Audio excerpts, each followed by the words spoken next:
The meaning of the Eye Priestess is related with inner knowledge.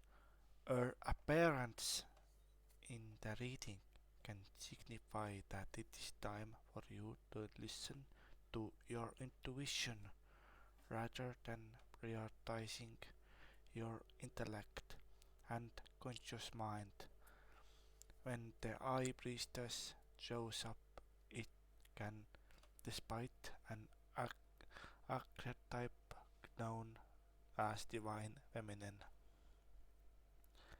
the mysterious female that understands and holds the answers to the deep unknowns. Religion, self-nature. She represents someone that is intuitive and beginning to open to her or his spirituality. Meditation, prayer, and new spiritual work is indicated.